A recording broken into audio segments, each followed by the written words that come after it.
gracia Jesús me va a sanar.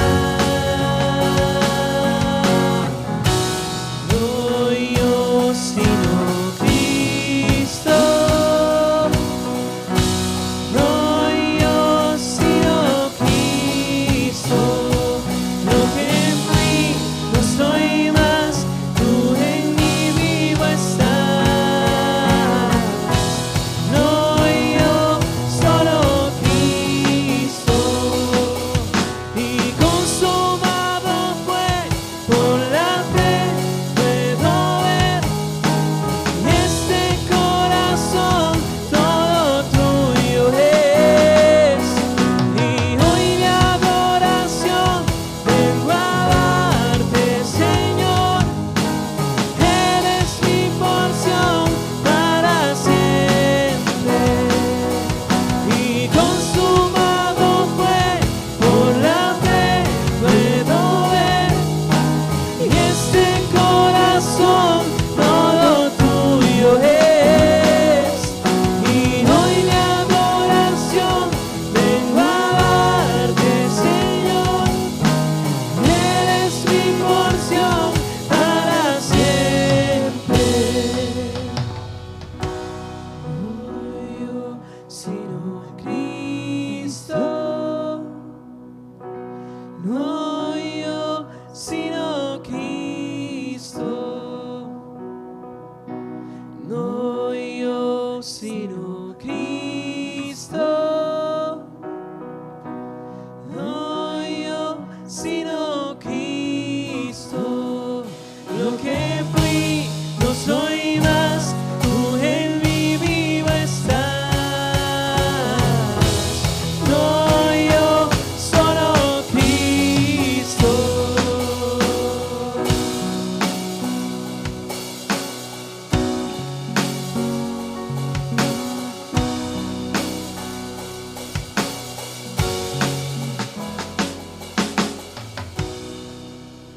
Amén.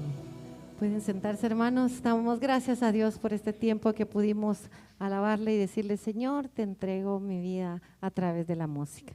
Y damos el tiempo a nuestro hermano Douglas, que trae el devocional para nosotros en esta mañana.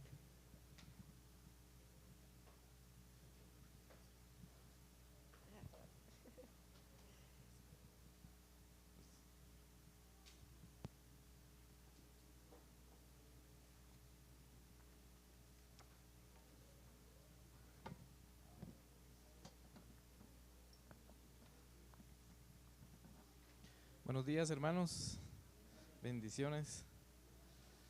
Vamos a seguir entonces viendo nuestro devocional.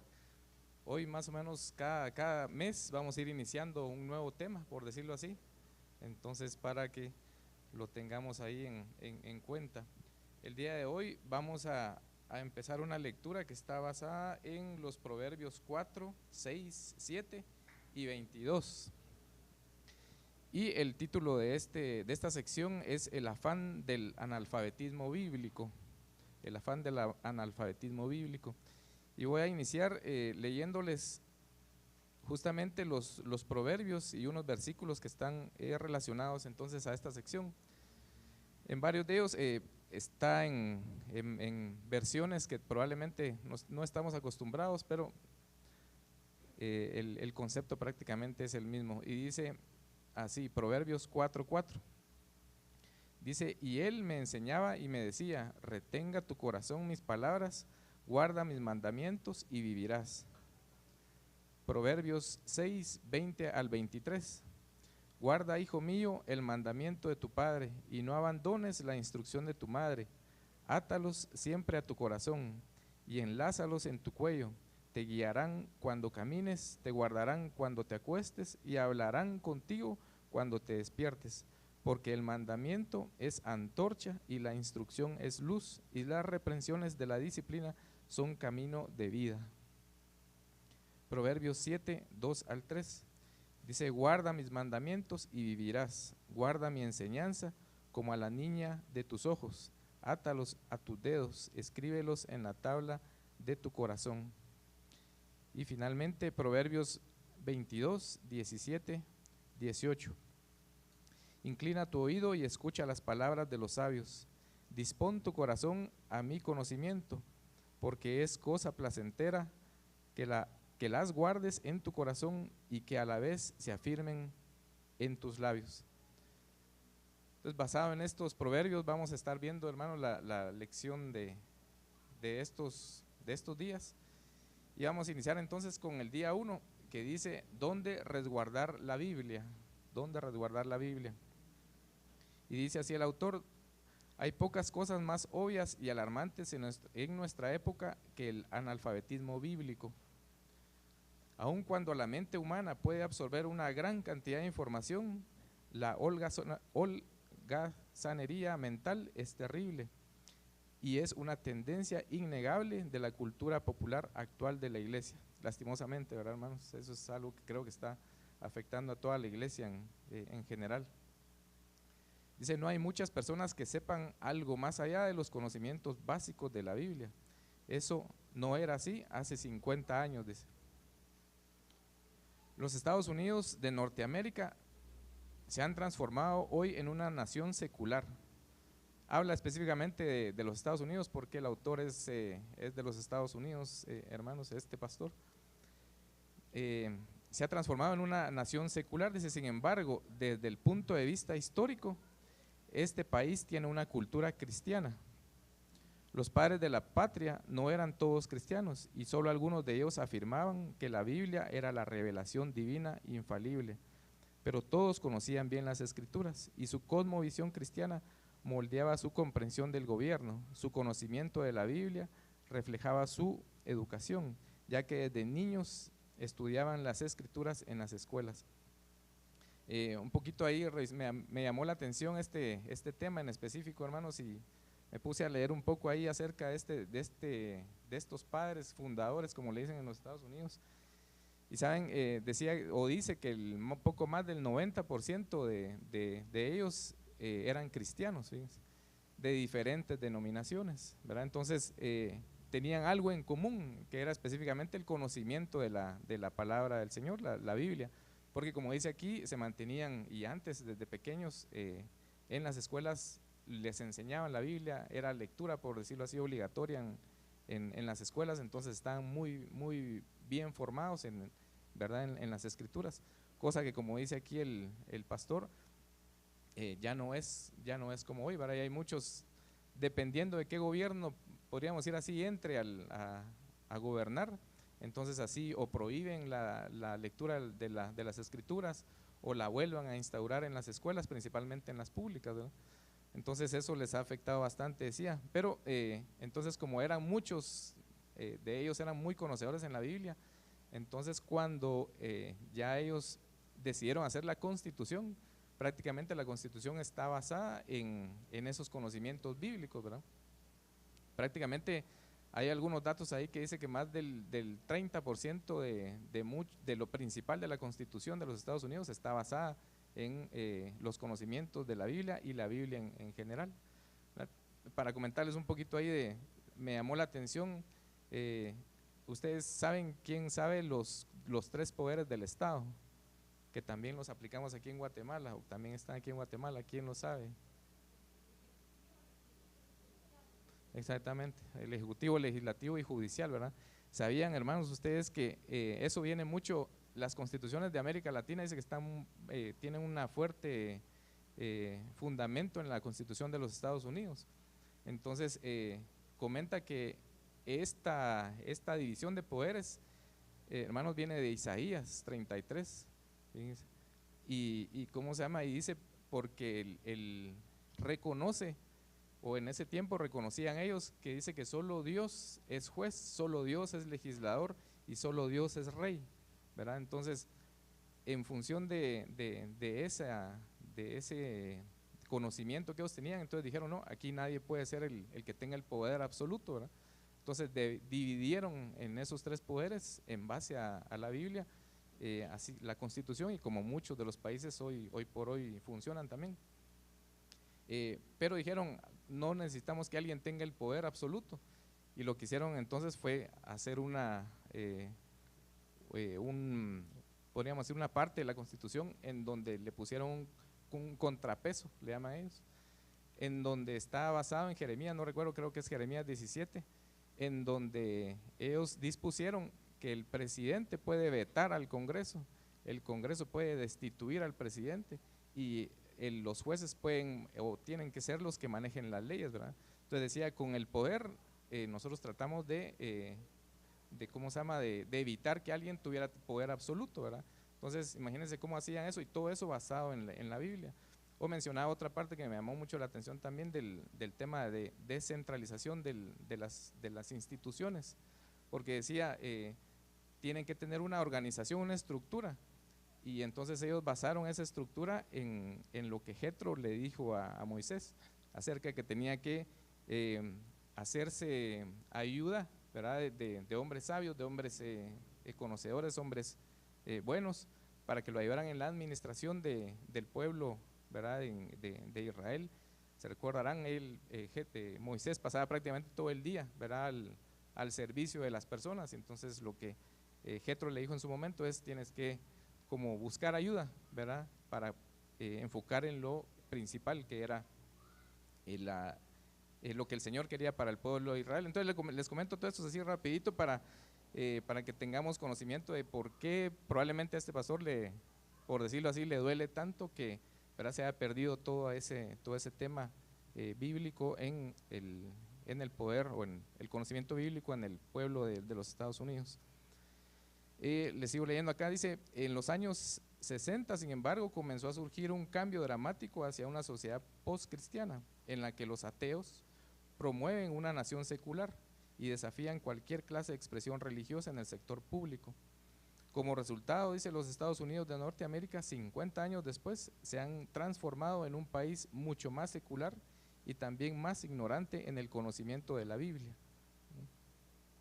Hay mucha separación del conocimiento bíblico. Una parte ahí que se me pasó decirles en el tema de la Constitución era que, siendo el 90% religioso, se pusieron de acuerdo para que no se pudiera de alguna forma mencionar el nombre de Dios en la Constitución, fíjense, porque era como de diferentes denominaciones, pero todos reconocían que no podía haber un libro o una escritura más importante que la Biblia. Entonces decidieron en la Constitución únicamente tener, creo, la fecha del momento en que la Constitución se creó, y únicamente ahí en esa fecha dicen en la fecha de nuestro Señor, ¿verdad? Pero en toda la Constitución no dice nada acerca de Dios, sino que lo dice cuando decretaron la independencia, en el documento de que está decretado la independencia. Entonces son datos que me llamaron mucho la atención, porque pues igual, a pesar de eso, es muy fuerte lo que pusieron en términos de la Biblia en la Constitución. Sigo leyendo, hermanos, y ya no voy a dedicar tiempo, dice, a presentar un gran ensayo acerca de la caída espiritual de mi país. Más bien quisiera enfocarme en las buenas noticias, dice el autor, y esas son que hay solución, aunque no hay una cura rápida y sencilla para eliminar de un día para el otro el afán del analfabetismo bíblico. Creo que hay una disciplina en particular que nos ayudaría mucho. Cuando comencé a responsabilizarme acerca de la vida espiritual, esta disciplina me ayudó enormemente. Y esta disciplina es la que él encontró, hermanos. Dice, creo que no ha habido un factor más útil que aprender versículos de memoria. Por ahí el título entonces dice, ¿dónde resguardar la Biblia? Aquí nos empieza a hablar del tema de resguardar o de memorizar los versículos de la Biblia, hermanos. Dice, cuando era más joven, uno de mis primeros versículos que aprendí era el Salmo 119:11. ¿Quién se sabe el Salmo 119:11, hermanos? ¿Perdón? No, hermano. ¿Quién se sabe el Salmo 119:11? Yo no me lo sabía, por cierto, hermanos, pero ahora yo tengo aquí el chivo, entonces les puedo preguntar. Nadie. Pues miren, el Salmo 119:11 dice, en mi corazón he guardado tus dichos para no pecar contra ti, dice. Algunas otras versiones utilizan la palabra esconder, pero en todo caso el término expresa la idea de resguardar la Biblia de la misma forma en que uno resguardaría monedas de oro manteniéndolas en una bóveda secreta, dice. Con el pasar de los años he almacenado versículos bíblicos en mi mente. Puedo recordar más de una ocasión cuando alguno de estos versículos de la Biblia me rescató, dice, de caer en alguna tentación sexual. Es como si Dios hubiera puesto una cortina invisible entre la otra persona y yo para que pudiera ver que en ella las palabras no se engañen, Dios no puede ser burlado, todo lo que el hombre siembre, eso mismo cosechará. Gálatas 6:7. Sigue diciendo el autor: cuando era adolescente me comprometí a aprender este versículo de memoria. En momentos en que me sentí profundamente solo, las escrituras que había memorizado me rescató de la depresión. Versículos tales como, tal vez me gustaría que pudiéramos ver estos versículos, hermanos, si alguien tuviera Isaías 41:10.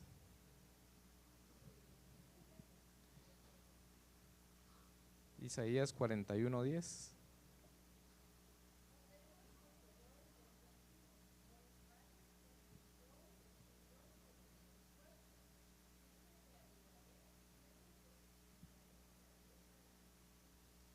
Gracias, hermano. Y alguien pudiera leer Isaías 49:15 y 16.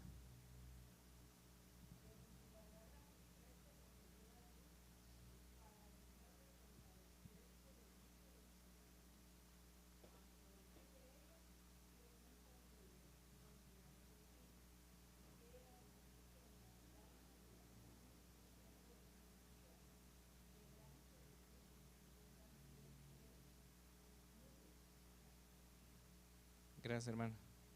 Les voy a leer ahora el Salmo 27:1. Dice: Jehová es mi luz y mi salvación, ¿de quién temeré? Jehová es la fortaleza de mi vida, ¿de quién he de atemorizarme? Y el Salmo 30:5 dice: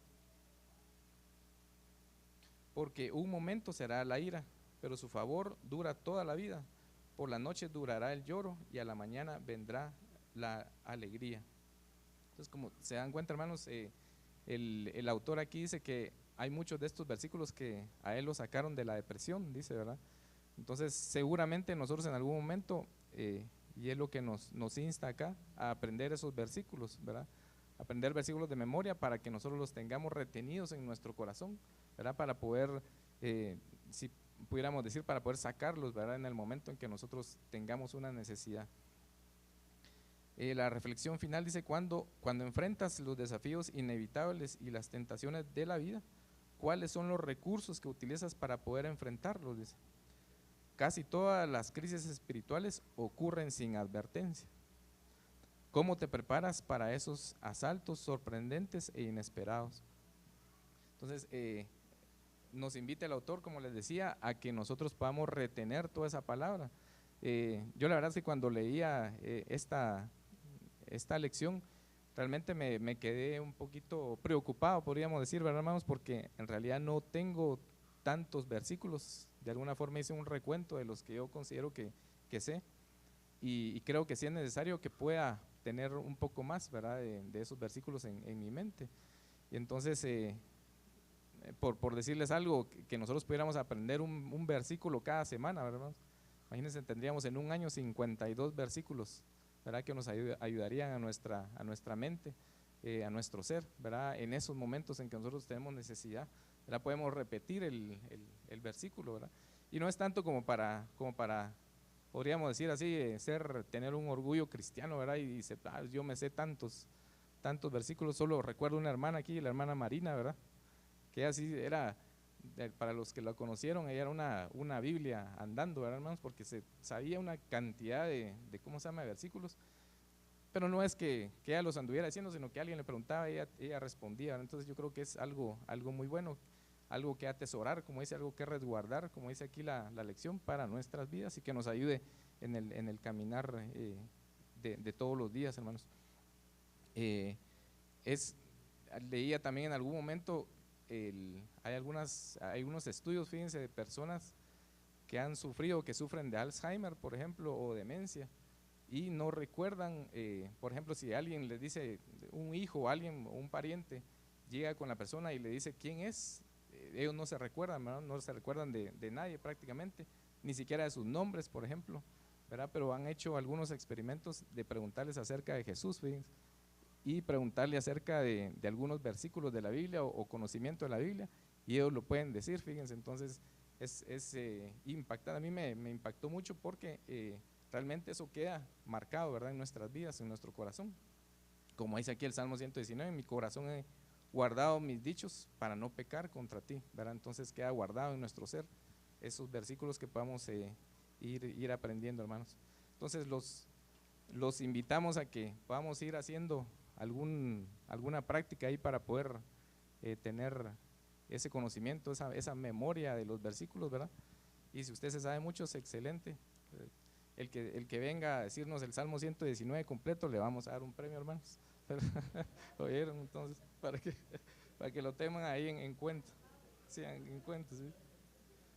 Entonces, vamos a pasar ahora a nuestra siguiente actividad, hermanos. Los niños con sus maestros, los adolescentes, por favor, pueden ir a sus maestros.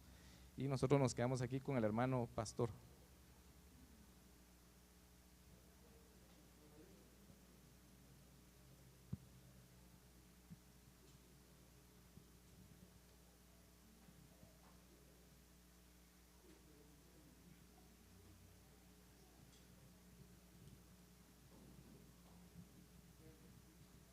Buenos días, hermanos.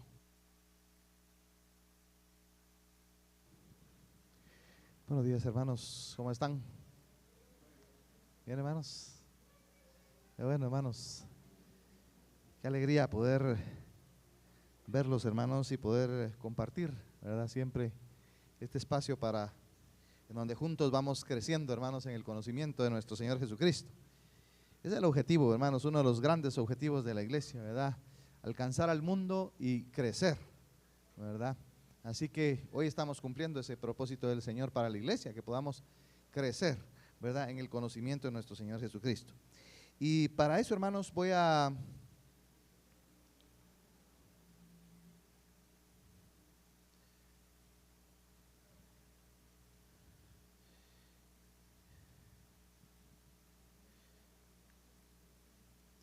si no, hoy no pudimos, por alguna razón no me dejó transmitir en vivo, hermanos, el tema de hoy, así que por ahí, pero pues, lo estoy grabando, así que lo estoy grabando local, ¿verdad? Local, y más tarde tal vez, si Dios permite, lo vamos a subir al YouTube. Pero así que hoy para los que querían vernos en vivo, no, nos van a tener que ver después. Pero damos gracias al Señor, hermano, de todas maneras, por todo, ¿verdad? Por todo. Voy a invitarlos entonces, hermanos, a abrir su Biblia. Vamos a abrir nuestra Biblia ahí, hermanos, en Romanos.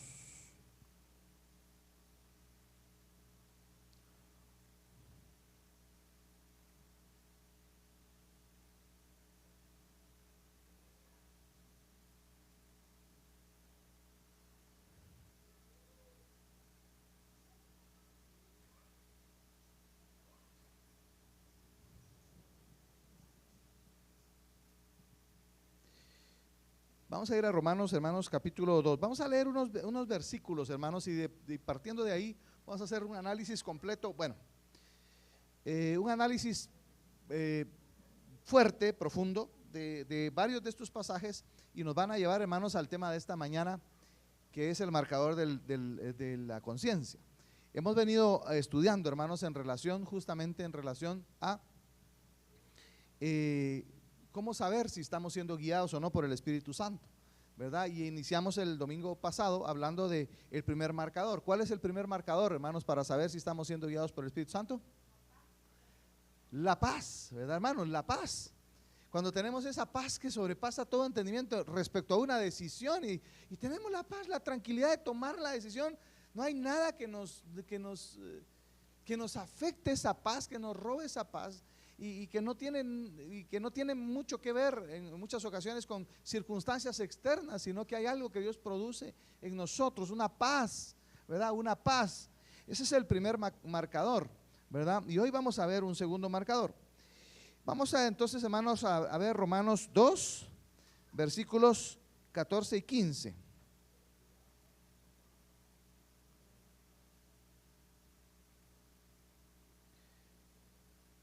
Dice, porque cuando los gentiles que no tienen ley hacen por naturaleza lo que es de la ley, estos aunque no tengan ley, ¿son qué? Son ley para sí mismos, mostrando la obra de la ley escrita en sus corazones, dando testimonio, ¿qué dice? Su conciencia. ¿Y qué hace esa conciencia? Dice dos cosas: acusándoles, ¿ok? Defendiéndoles sus razonamientos. Mire pues, hermano, la conciencia, ¿verdad? Aquí encontramos en Romanos la conciencia. El apóstol Pablo, hermanos, como que tenía bien claro la función de la conciencia en el ser humano y se lo expresa a los romanos. Vamos a ver varios pasajes, no nos vamos a salir mucho de ahí, pero por ejemplo lo encontramos en Romanos, en segunda Corintios, encontramos en Timoteo, en primera y segunda Timoteo, encontramos el tema de la conciencia, como le dice el apóstol Pablo a Timoteo, que con limpia conciencia le dice, ¿verdad? Debe hacer algunas cosas ahí. Vamos a ver otro pasaje, hermanos, siempre dentro de Romanos. Vea conmigo, por favor, el capítulo 9 de Romanos, versículo 1.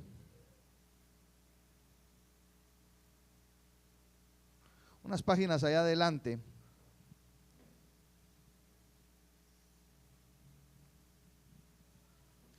Romanos 9:1 dice: verdad digo en Cristo, no miento, ¿y qué? Mi conciencia me da testimonio en el Espíritu Santo. Mire, aquí encontramos otro elemento tremendo, hermanos, una conciencia que además está en armonía con el Espíritu Santo. Ya no es una conciencia solamente que funciona así como la conciencia que leímos en los versículos anteriores, ¿no? 14 y 15 del 2, porque dice que cuando ¿cómo es que dice? El incrédulo, ¿verdad? ¿Qué dice versículo 14 y 15 del 2? Los gentiles que no tienen ley, dice, ¿sí? Hacen por naturaleza, dice. Imagínense, o sea, ellos no habían recibido la ley ni la saben, pero por naturaleza hacen lo que, ¿qué? Lo que es de la ley, ¿qué dice? Son ley para sí mismos. Luego dice el siguiente versículo: mostrando la obra de la ley escrita en sus corazones, dando testimonio de su conciencia. Entonces encontramos a un incrédulo que tiene ¿qué? Conciencia. Pero aquí encontramos en el capítulo 9 a un creyente que ¿qué? Que tiene una conciencia, pero esa conciencia está en el Espíritu Santo. Mire qué tremendo. Entonces encontramos esas dos posiciones, hermanos. Veamos otro pasaje. Por favor, acompáñenme al capítulo 13 siempre de Romanos, versículo 5. Romanos 13, 5, unas 2, 3 páginas allá adelante. 13 dice: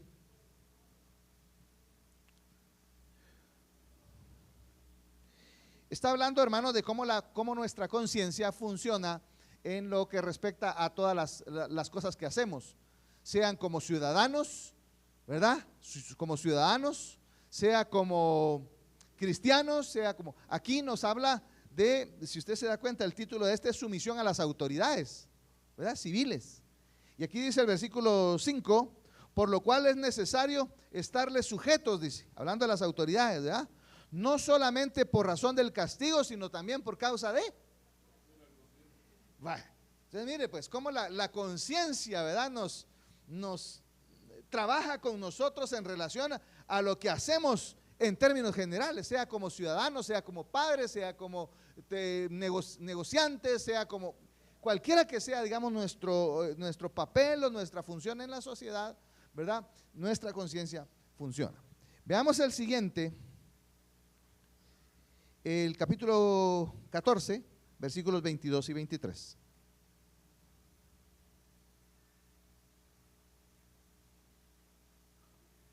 Una página ahí adelante. Romanos 14, 22 dice: ¿tienes tu fe? Tenla para contigo delante de Dios. Bienaventurado el que no se condena a sí mismo en lo que aprueba. Pero el que duda sobre lo que come es condenado porque no lo hace con fe, y todo lo que no proviene de fe es pecado. Ya les voy a explicar en relación a eso. Aquí no menciona directamente la palabra conciencia, pero vamos a hacer la relación por todo el desarrollo, ¿verdad?, que trae Romanos allí, hermanos. Vamos a hacer el desarrollo y vamos a amarrar este pasaje, ¿verdad? Cómo la conciencia, ¿verdad?, tiene relación ahí también con esto de la fe que habla ahí.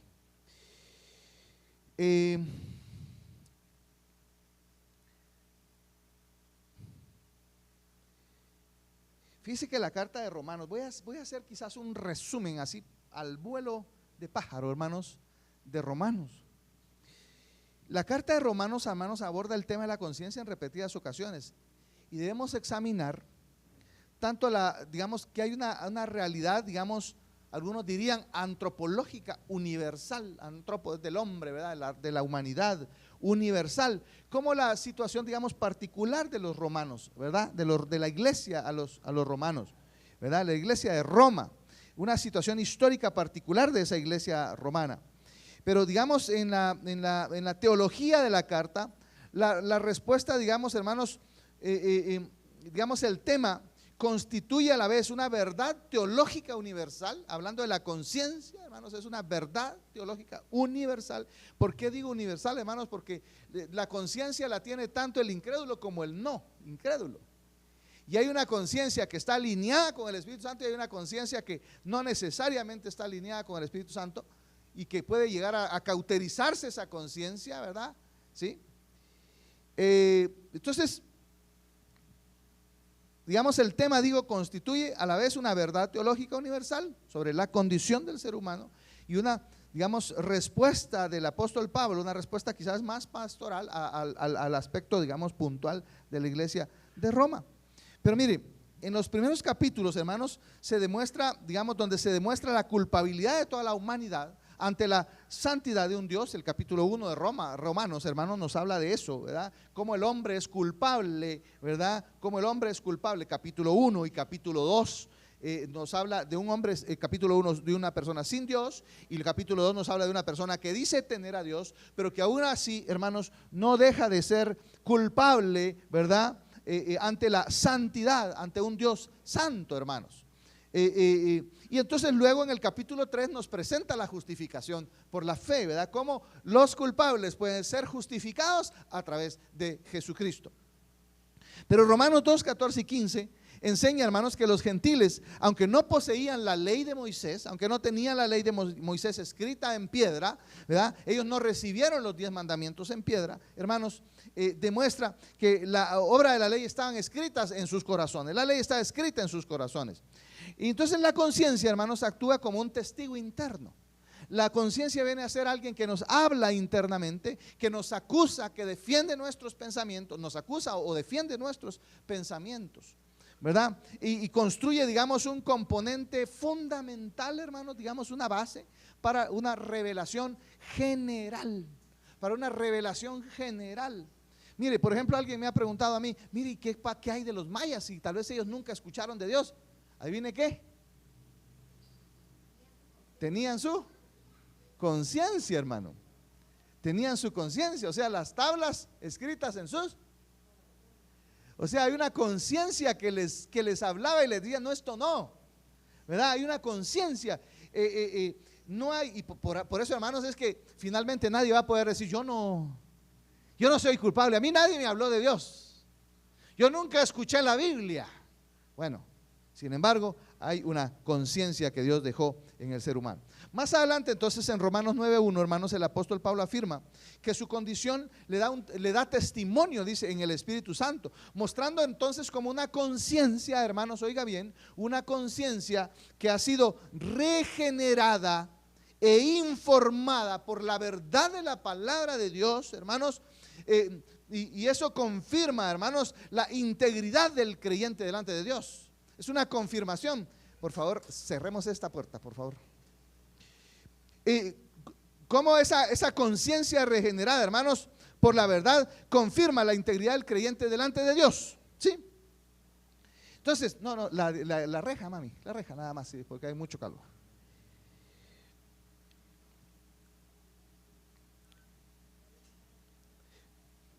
Esa conciencia, hermanos, regenerada, es decir, es la conciencia de un creyente, hermano. Es la conciencia de un cristiano, ¿verdad? Ahora, en la sección, digamos, práctica de la carta a los romanos, vemos, digamos, esa primera parte de Romanos, pero en la sección práctica, allá en los últimos capítulos, en el capítulo 13, hermanos, la conciencia se convierte en una herramienta. Oiga bien, hermanos, la conciencia se convierte en una herramienta para resolver fricciones reales que había en la iglesia. Fricciones reales. Entonces en Romanos 13:5 se exhorta a someterse a las autoridades y le dice: sométanse a las autoridades civiles, no solo por miedo al castigo, ¿no? a ir a la cárcel, sino sobre todo por causa de la conciencia, ¿verdad? Y entonces integra ahí, podemos decir, la conciencia a la ética diaria, ¿verdad? De la persona, pero también integra la ética diaria con la devoción a Dios. Es decir, si hay devoción a Dios, si es creyente verdaderamente, esa creencia que tiene, le lleva a poner en práctica, hermanos, esa ética. Es decir, no es posible, hermanos, ser cristiano y no tener una ética, ¿verdad? No, ahí se integra, ¿verdad? Podemos decir así, en nuestra vida práctica, y ahí funciona la conciencia. Ahora, en Romanos 14, versículos del 1 al 23, y aquí les explico un poquito, hermanos, rápidamente, un poquito, porque no me quiero detener aquí. Romanos 14, que leímos, al abordar el conflicto entre creyentes de origen judío y gentil, fíjese que allí, hermanos, en Roma, en los creyentes en Roma, había un grupo de judíos y habían, digamos, cristianos judíos y habían cristianos gentiles. Y a ellos tenían un debate sobre si comer o no carne, por ejemplo, ¿verdad? Si comer o no carne sacrificada a ídolos, si guardar el día de reposo o no guardarlo. Ellos tenían un conflicto allí en la iglesia de Roma sobre esos elementos, ¿verdad, hermanos? Y entonces aquí podemos hacer una distinción en el capítulo 14 de Romanos, una distinción entre una conciencia débil y una conciencia fuerte. En otras palabras, entre un cristiano maduro y entre un cristiano no tanto, ¿verdad? Un cristiano maduro y uno no tan maduro, una conciencia fuerte y una conciencia débil. La conciencia, hermanos, de los hermanos más débiles era perturbada, ¿sabe? Y ellos llegaron a sentirse tentados, hermanos, aun y cuando su conciencia todavía era una conciencia, digamos, débil en cuanto a si comer carne o no sacrificada a los ídolos. Y entonces, hermanos, ellos al ver a un creyente maduro que agarraba la carne del mercado que era más barata, ¿verdad? Porque la carne que había sido sacrificada a los ídolos, luego la traían y la vendían en el mercado, y entonces algunos hermanos compraban esa carne, era más barata, era la que podían comprar, y se la comían sin ninguna pena porque ellos sabían que el ídolo pues no era nada. No sé si me explico. Llegaban al mercado y pues, ¿y esta carne cuánto vale? Ah, vale 20 quetzales. Y esta vale, ¿cuánto vale hoy la libra de lomito, hermano? No, esas vale, sí, por lo menos entre 60 y 90 quetzales de lomito, hermano. ¿Dónde lo compra, hermana? Quiero ir ahí.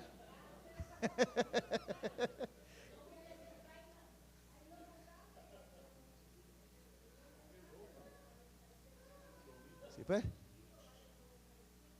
Va, imagínense, por ahí está. Entonces, mire, hermano, ellos iban y veían el precio y decían 97. No puedo yo comprar eso. ¿Y esto cuánto vale? Esto vale 47. Pero esta viene del sacrificio a un ídolo, tal cosa. Se la vendían a 47. Ah, bueno, deme de la de 47.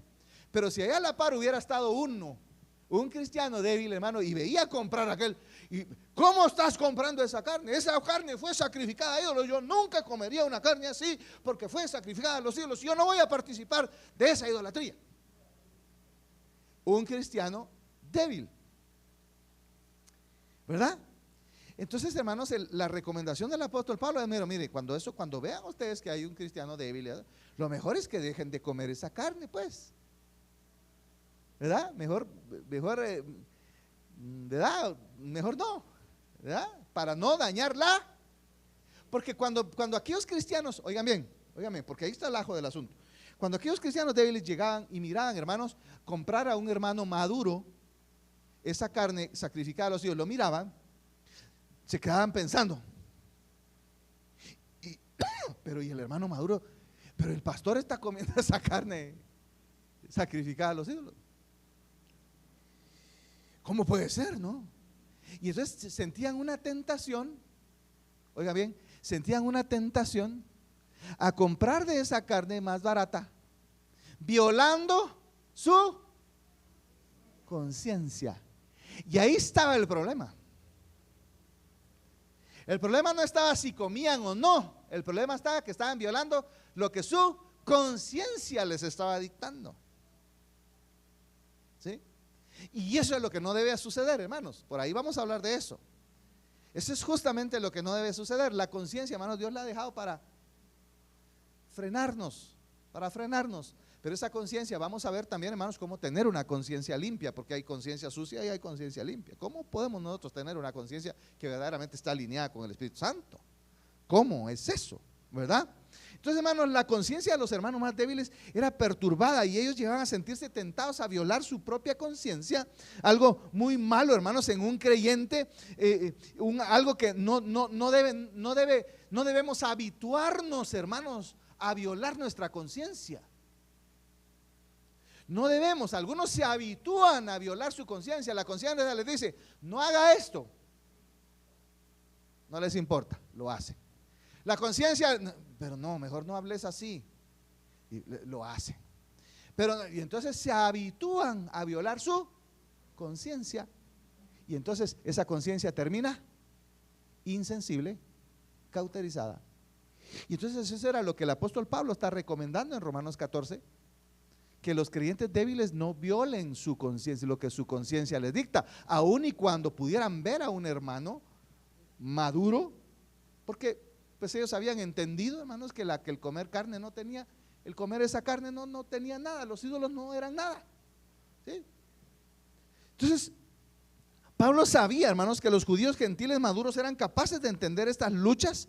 Y por eso entonces dirige todo el capítulo 14, digamos, sus comentarios a los cristianos maduros en primera instancia, indicándoles que por causa de la conciencia del más débil era mejor abstenerse de cosas como carne sacrificada a los ídolos, que ya para ellos no era un problema porque los ídolos no eran dioses reales, pero para los débiles había un problema de conciencia. Entonces violar, hermanos, la propia conciencia, ahí está el problema, hermano, violar la propia conciencia, incluso, hermanos, si esa conciencia está equivocada por falta de conocimiento, no deberíamos violar nuestra conciencia.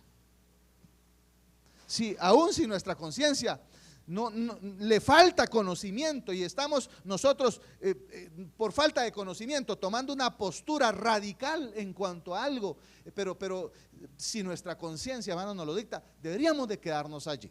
Y deberíamos de preguntar y buscar, estudiar la Biblia y vamos a ver ahí cómo tener una conciencia limpia, ¿verdad? Pero si nuestra conciencia hoy nos dicta, mejor deberíamos detenernos a hacer una pausa. ¿Por qué, hermanos? ¿Por qué?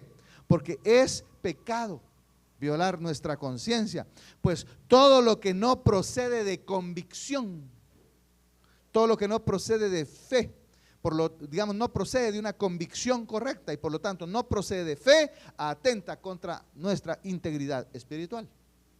Todo lo que no procede de una convicción firme, todo lo que no procede de fe, atenta, hermanos, atenta contra nuestra integridad espiritual. Y eso es lo que no debemos jugar con eso. Ahora, este es solo, hermanos, tratando de entrarlos a ustedes en un contexto global de Romanos.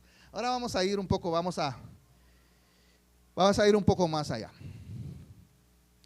Si hay algo que todos los seres humanos compartimos independientemente de nuestra cultura, de nuestra época histórica, ¿verdad? Es la experiencia ineludible de la voz interior, hermanos. mire, es un testigo invisible. La conciencia, hermanos, es un testigo invisible que, ¿sabe qué? Es el espectador, hermanos, está viendo cada uno de nuestros pensamientos, cada una de nuestras intenciones. La conciencia es como un espectador que está observando allí y nos está viendo y vamos a hacer algo y la conciencia está allí y nos da una sensación, hermanos, ahí podemos ver, discernir, ver nuestras intenciones, ver nuestros actos. Es como un tribunal interno, hermanos, un monitor interno que es lo que la Escritura, hermanos, lo identifica como la conciencia, y lo estamos viendo en Romanos. Es ese monitor del alma, hermanos, que Dios ha diseñado para velar por nuestro caminar correcto. Ahora, en temas anteriores, quiero amarrar esto con los temas anteriores. En temas anteriores, hermanos, hemos aprendido que en el ámbito de la navegación marítima, hablábamos, ¿se recuerda?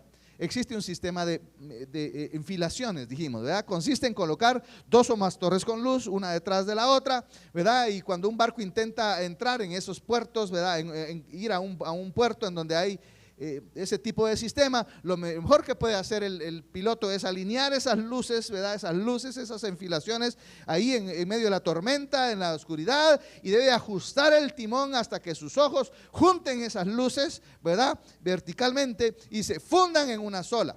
Si las luces se separan, hermanos, 1 milímetro, el barco puede tener una tragedia. Las Escrituras entonces nos enseñan que la conciencia es una de esas luces en el alma del ser humano. Pero el peligro del creyente moderno, justamente, hermanos, radica en gobernar ese navío, a veces usando solamente nuestras corazonadas emocionales o buscando que Dios apruebe planes que ya hemos nosotros prediseñado en nuestra terquedad. Ahora, cuando logramos la alineación entre nuestra voluntad y la voluntad divina, se activa, digamos, esa voluntad en nosotros. El primer marcador espiritual que aprendimos es la paz, ¿verdad? Que sobrepasa todo entendimiento. Esa paz, dijimos, hermanos, que no es una mera ausencia de problemas. No es ausencia de problemas, no es una inquietud superficial producida por las circunstancias. Es la convicción profunda de que nuestro barco está marchando, está navegando por un canal seguro de la voluntad de Dios. Entonces, para entender, hermanos, cómo estas enfilaciones o desalineación afectan nuestra paz, basta con contemplar el contraste entre 2 navegantes de la fe. Hoy les voy a poner 2 ejemplos, hermanos. No me voy a detener ahí tampoco todo el tema, porque hay mucho que quiero compartir con ustedes en esta mañana. Pero el primer navegante que quiero compartir, hermanos, es el salmista David. Acompáñeme por favor al Salmo 32, versículos 3 y 4. Ahí usted va a ver cómo funciona la conciencia.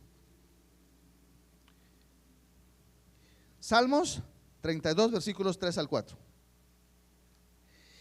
Mire qué dice. Salmos 32, versículos 3 y 4. ¿Qué dice? Mientras callé, se envejecieron mis huesos en mi gemir todo el día, porque de día y de noche se agravó sobre mí tu mano, se volvió mi verdor en sequedad de verano. Mire, hermano, qué poema tan bonito, ¿verdad? Pero tanto que tenemos para pensar, hermanos, en ese poema. Mire, mientras, ¿qué dice? Mientras escondí, mientras callé, mientras no dije nada, mientras lo hice en secreto, ¿qué dice que pasó? Se envejecieron mis huesos en mi gemir todo el día, porque de día y de noche se agravó sobre mí tu mano y se volvió mi verdor en sequedad de verano. Hermano, cuando usted ha estado metido en algún pecado, ¿acaso no le representa mucho ese pasaje? Mientras callé, dice, ¿qué? Se envejecieron mis huesos. Hermano, la conciencia funcionando en el ser humano. La conciencia funciona. ¿Sabe que en el hebreo, hermanos, esa expresión, se envejecieron mis huesos? Ese utiliza un verbo, es balá. Ese verbo, hermanos, se describe como algo que se desgasta, como algo que se pudre o que se queda inservible por la corrosión, hermano. No sé a cuántos de ustedes han visto a veces un tema de metal aquí, por ejemplo, el portón de allá afuera, hermanos. Hubo un tiempo que ya estaba todo en la parte de abajo, el agua, ¿no? ¿Lo había qué? Corroído, y se empieza a desmoronar, hermano. Ahí hubo que ponerle otra plancha abajo para corregir el problema. ¿Por qué, hermano? Corrosión. Ese cuando David dice, se envejecieron mis huesos, lo que estaba diciendo, me estaba yo deshaciendo por dentro. Mientras callé, dice, me estaba yo deshaciendo por dentro. Eso es lo que sucede en la vida del ser humano, hermanos, cuando está actuando en contra de su conciencia. Y no debe ser así. Ya hemos visto, hermanos, aún y cuando a veces nuestra conciencia nosotros no tenemos el conocimiento correcto para que nuestra conciencia funcione de óptima manera, lo mejor que podemos hacer es, aún y cuando el conocimiento es parcial o incompleto, seguir nuestra conciencia. Mire, hermano, aquí David no estaba hablando de un dolor metafórico, pues solamente. No estaba hablando de algo imaginario, no. David no estaba imaginando algo aquí o como queriendo decir, miren, yo mientras callé se envejecieron mis huesos. No, él está realmente hablando de algo que estaba sucediendo en su vida. Él describe, hermanos, lo que hoy los psicólogos le llaman un colapso psicosomático. Y usted puede googlear ahí. Un colapso psicosomático. Son emociones, hermanos, que saturan el sistema nervioso hasta que se convierte en un dolor físico, dolor de cabeza, llanto, depresión, tristeza. ¿Sabe, hermano, que ir en contra de la conciencia nos lleva a problemas psicosomáticos?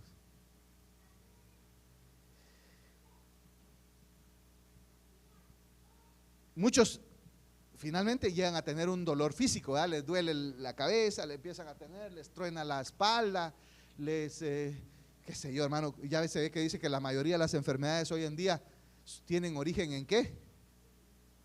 En el estrés, 4, 5, 6, ¿verdad?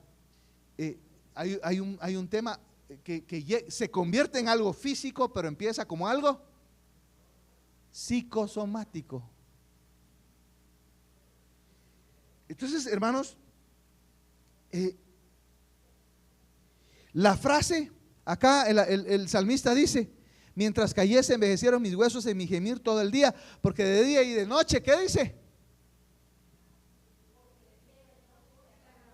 Se agravó sobre mí tu mano. O sea, el salmista, hermanos, sentía, hermanos, el peso de la conciencia. Esa frase, hermanos, se agravó sobre mí tu mano, refleja la presión de la conciencia, hermanos. Un pecado no confesado era una carga punzante, hermanos, era una carga punzante. Esa es cabal de la palabra ahí, hermanos. Se agravó sobre mí tu mano. Era una carga tan pesada que David, hermanos, sentía que le aplastaba el alma. Era una carga que consumía su vitalidad, le robaba. Hermano, ¿sabe qué? Es fácil saber cuando alguien está en pecado. Se le nota en el rostro, hermano. Yo no sé si usted lo ha notado, pero se nota en el rostro, hermano. Se apaga la persona se va apagando, usted la ve triste, usted la ve y cada vez conversa menos, cada vez se aísla más, cada vez quiere estar más que nadie lo vea, no quiere hablar con nadie, no quiere, se apaga la persona. Y eso es, se agravó sobre mí tu mano. Ahora, no me voy a quedar en el caso de David, que habría mucho que decir, pero usted y yo conocemos la historia de David y cuál fue el pecado que cometió. Allá lo encontramos en Salmo 32 y 51, encontramos expresado mucho de esto. Pero me voy a ir al otro caso, al contraste. Me voy a ir a un ejemplo que contrasta el sentimiento de la conciencia de David. Vea conmigo Romanos capítulo 9, ya lo leímos, pero veámoslo nuevamente. Es el apóstol Pablo. Mire qué dice el apóstol Pablo. Verdad digo en Cristo, no miento. ¿Y qué? testimonio en el Espíritu. Mi conciencia me da. O sea, el apóstol Pablo estaba hablando, hermanos, con una tranquilidad, que él dice, la verdad les estoy diciendo, no sé si les gusta o no, no sé si están de acuerdo conmigo o no, pero les estoy diciendo la verdad y me siento libre en mi conciencia por decirles la verdad y estoy en alineación con el Espíritu Santo. Entonces él no tenía esa carga que tenía David por callar. Él no tenía esa conciencia que se le estaba desmoronando por dentro. Él estaba con una tranquilidad. El apóstol Pablo, hermano, podía estar con tal tranquilidad que él podía estar en una prisión y podía estar tranquilo, en paz, porque él estaba en su conciencia, hermanos, alineado con Dios. Hermanos, Pablo aquí utiliza la expresión mi conciencia me da testimonio. Y ahí este es un verbo, hermanos, es un verbo que es simartirio, que significa dar testimonio junto con otro. Fíjense, dar testimonio junto con otro. Dice, mi conciencia me da testimonio. ¿Cómo dice? Imagínense ese verbo, hermano, mi conciencia me da testimonio junto con otro. ¿Quién era ese otro? El Espíritu Santo. Su conciencia, hermano, le está dando testimonio junto al Espíritu Santo. La conciencia de Pablo, hermanos, no actuaba de manera aislada, no era una conciencia que estuviera actuando solita allí o una conciencia caprichosa. No, actúa la conciencia del apóstol Pablo, hermanos, está actuando de acuerdo al verbo, ¿no? Que digo que es junto con, ¿verdad? Mi conciencia me da testimonio junto con el Espíritu Santo, está diciendo el apóstol. Entonces su conciencia, hermanos, no era una conciencia caprichosa, ¿verdad? Era una conciencia que actuaba en cotestimonio con el Espíritu Santo. Estaba en cotestimonio con el Espíritu Santo, es decir, estaba de acuerdo con el Espíritu Santo. La conciencia del apóstol Pablo estaba tranquila, estaba en armonía con el Espíritu Santo. Mientras que David, hermanos, experimentaba un colapso psicosomático por dentro, una corrosión por dentro de una conciencia desalineada. Pablo experimentaba la paz, hermanos, de un monitor interno que camina en absoluta sintonía con la verdad de Dios. Hermano, no hay como estar limpio uno en la conciencia, hermano.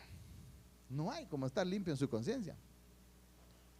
Mire, lo pueden echar del trabajo, pero usted se va limpio en su conciencia. Y allá pueden decir lo que quieran, pero usted está limpio en su conciencia. Hasta gracias a Dios da uno que ya. Mire, hermano, limpio en su conciencia. Mire, esta mañana, hermanos, quizás debemos preguntarnos, ¿se encuentra nuestra conciencia en agonía como la conciencia del salmista por causa de alguna desobediencia? ¿O estamos disfrutando de la solidez del apóstol Pablo porque nuestras decisiones se están alineando con el Espíritu de verdad? Dice, cuando venga el Espíritu, Él los guiará a toda verdad. Hagámonos esa pregunta, hermanos. ¿Se encuentra nuestra conciencia en agonía como la del salmista? ¿O nuestra conciencia está disfrutando de esa solidez del apóstol?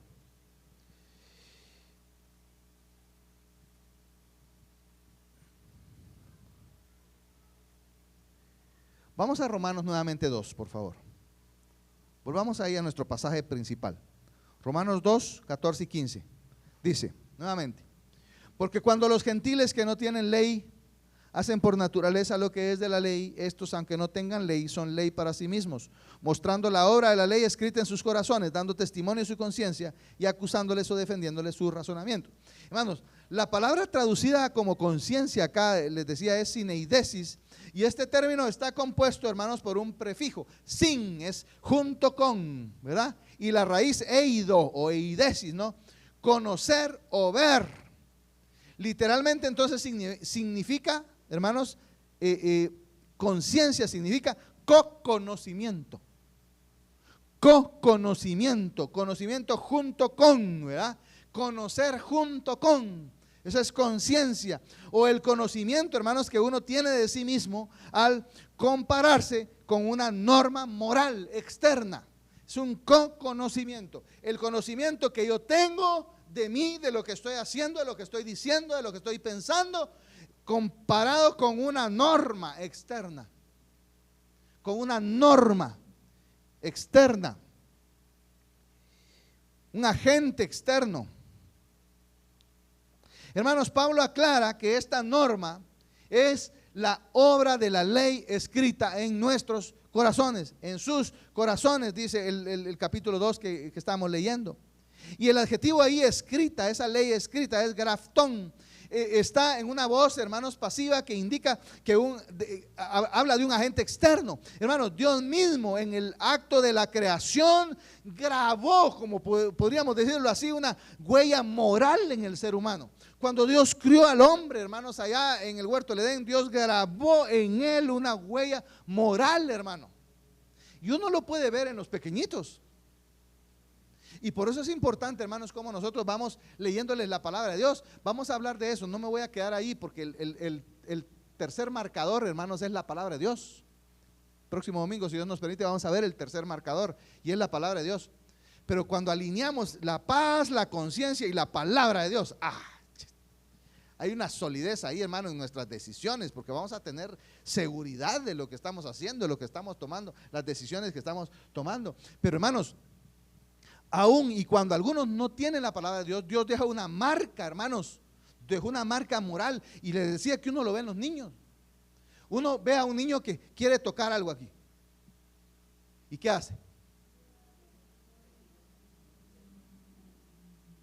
Y cuando no lo están viendo, ¿qué hace? ¿Cómo se llama eso? La ley escrita en... Hay algo, hermano, hay algo. Por eso, hermano, es importante la palabra de Dios. Por eso es importante, hermanos, la labor que ustedes como padres están haciendo con sus hijos. Por eso es tan importante, porque ustedes están contribuyendo o a que la conciencia se les cauterice, o la conciencia funcione alineada con Dios. Entonces, la conciencia, hermanos, funciona como un juez interno que acusa, ¿verdad? O defiende, dice el pasaje que estamos leyendo, ¿no? Nos acusa, nos defiende nuestros actos, nuestros razonamientos. La conciencia, hermanos, es un don de Dios, digamos, un don de la gracia común de Dios. Por eso hablaba al principio del carácter universal, porque no hay un ser humano que no pueda decir, yo no tengo conciencia. No, todo ser humano tiene una conciencia, todo el ser humano tiene una conciencia. Es un don de la gracia común de Dios, así como el sol sale y para todos, hermanos, malos y buenos, dice que el sol sale, el salmista dice, no, el sol sale sobre justos e injustos. La conciencia es un don de gracia de Dios que le ha puesto al ser humano, hermano, indistintamente, ¿verdad? Si es creyente o es incrédulo, la conciencia es un don de gracia que funciona como una luz, como una alerta, como un monitor de advertencia en el tablero, hermanos. Yo no sé a cuántos de ustedes les han puesto un monitor cuando han estado en el hospital, hermano, pero ahí le están midiendo ¿qué? Si el corazón está funcionando bien, si el oxígeno está en los niveles que debe estar, y ahí usted tiene ese monitor y ahí le están viendo qué está bien, qué está mal, qué se le está moviendo, se le está bajando, y ahí está funcionando. La conciencia, entonces, hermanos, es como ese monitor que nos está tirando señales, hermano. Es esa advertencia. Pero ¿sabe qué? La conciencia señala con firmeza que algo requiere una atención inmediata, hermano. Cuando el monitor ese del hospital empieza a ser más rápido, ¿qué significa? Y todos llegan corriendo, hermano. La conciencia, hermano, nuestra a veces está así. Es importante, hermanos, que nosotros le prestemos atención. Sin embargo, debemos recordar que la conciencia, oiga bien, hermano, y aquí tenemos que tener un cuidado también, porque la conciencia, hermanos, no es la norma suprema de la verdad en sí misma. La conciencia, hermanos, no es absoluta, pues. ¿Qué es lo que es absoluto? Es Dios y su palabra. Es absoluto. La conciencia, hermanos, no es una norma absoluta, no es verdad en sí misma la conciencia, sino que es un monitor, hermanos, cuya precisión depende de la luz que recibe ese monitor. Por ello, hermanos, necesitamos la obra del Espíritu Santo.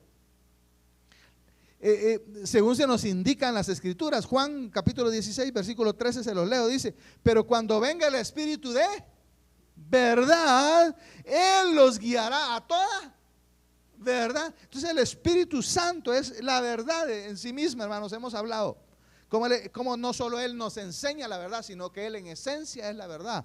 Él en esencia es la verdad. Ese es el Espíritu de verdad. No solo nos dice la verdad y actúa con verdad, Él es en su esencia la verdad. No habla, dice, no hablará por su propia cuenta, sino que hablará todo lo que oyere y lo hará saber. Y dice, y todas las cosas que habrán de venir. Entonces la guía a toda la verdad, hermanos, corresponde al Espíritu Santo. La conciencia no es el Espíritu Santo. La conciencia no es el Espíritu Santo. Por eso les decía que tenemos que tener un poco de cuidado también. Si pensamos que la conciencia es absoluta o que todo lo que dice nuestro corazón, no dice nuestra conciencia, no. Tenemos que hacer una pausa allí. La conciencia es una especie de monitor, entonces nada más que nos da alertas. Pero que si llegamos a ignorar esas señales de la conciencia, esa conciencia puede llegar a cauterizarse. Y cuando la conciencia se cauteriza, entonces ¿qué va a pasar, hermanos? Ya la paz y la conciencia ya no están alineadas. Y entonces ¿qué pasa? La ruta que vamos a seguir ya no es la más correcta. Ahora, en nuestro tiempo, hermanos, y aquí voy a mencionar un problema, digamos, de nuestras sociedades, una aplicación, digamos, un problema, un tema más aplicativo a nuestras sociedades de hoy en día. Es que en nuestro tiempo, las sociedades intentan, hermanos, desesperadamente silenciar la conciencia. Y usted lo nota, hermano, y usted lo nota, cómo nuestras sociedades actuales, muy especialmente esta sociedad nuestra, hermanos, está intentando desesperadamente silenciar ese monitor interno y va intentando redefinir la culpa.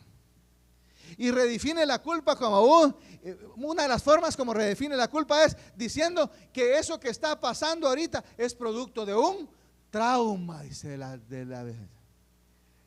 En lugar de decirle, mira, es pecado. Eso que estás haciendo está mal, desagrada a Dios. No, intenta justificar y dice, no, es que como fue maltratado, ¿verdad? De niño y entonces hoy es un violador, ¿verdad? O ya genéticamente ya venía alterado y entonces hoy entonces empieza a justificar, hermanos, a justificar. Nuestras sociedades hoy en día, hermanos, empiezan a justificar desesperadamente porque están intentando silenciar esa conciencia que Dios ha dejado, eliminar la culpa y lo convierten en un trauma psicológico o incluso, hermanos, el consejo que algunos dan no a seguir ciegamente los deseos del corazón. Sigue tu corazón, sigue tu corazón, sigue tu corazón. ¿Y qué dice la palabra de Dios? Que engañoso es el corazón más que todas las cosas y perverso, hermano, el corazón nuestro, el ser humano es malo, por naturaleza es malo ese corazón, hermano. No podemos atenernos a nuestro corazón. Sin embargo, el alma humana, hermanos, no puede desprenderse, sabe, tan fácilmente. No puede desprenderse tan fácilmente de esa condena interior, de esa conciencia que le habla, de ese monitor. Pues, hermanos, la conciencia fue creada, podemos decir así, para agradar a Dios.